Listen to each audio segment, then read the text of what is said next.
Friends, ఇప్పుడే అందిన వార్త. కాంగ్రెస్ ఎమ్మెల్యే కుమారుడు కన్నుమూత. ఈరోజు ఈ వీడియోలో దీనికి సంబంధించిన పూర్తి సమగ్రమైన సమాచారం గురించి తెలుసుకుందాం. ఎవరైనా మొట్టమొదటిసారిగా మన ఛానల్ని చూస్తున్నట్లయితే చూసిన వెంటనే లైక్ చేయండి, అదేవిధంగా షేర్ చేయండి, అదేవిధంగా కామెంట్ చేయండి, అదేవిధంగా సబ్స్క్రైబ్ చేసుకొని బెల్ ఐకాన్ ఆన్లో పెట్టడం వల్ల ప్రభుత్వం నుంచి వచ్చే ముఖ్యమైన సమాచారం నోటిఫికేషన్ రూపంలో రావడం అనేది జరుగుతుంది. ఇక ఆలస్యం చేయకుండా వీడియోలోని వివరాల్లోకి అయితే వెళ్ళిపోతాం.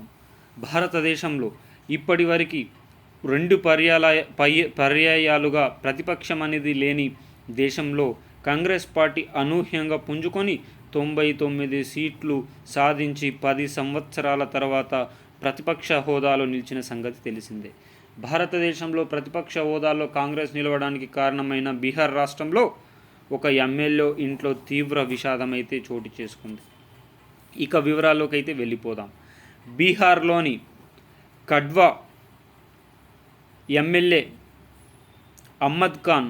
షకీల్ అహ్మద్ ఖాన్ యొక్క కుమారుడు 18 సంవత్సరాల వయసు కలదు. అతని పేరు అయాన్ ఖాన్.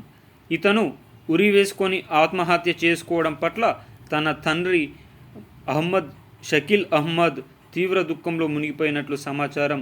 తన కొడుకు చదువుల్లో చురుగ్గా ఉండేవాడని, బోర్డు పరీక్షల్లో 95% పైగా మార్కులు వచ్చాయని, అందరితో సరదాగా ఉండేవాడని, అతను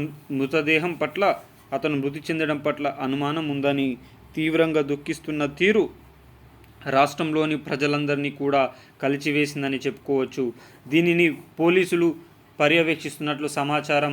అత్యంత త్వరితగతంగా దానికి సంబంధించిన విధి విధానాలను కూడా తెలిసే అవకాశం కూడా ఉంది.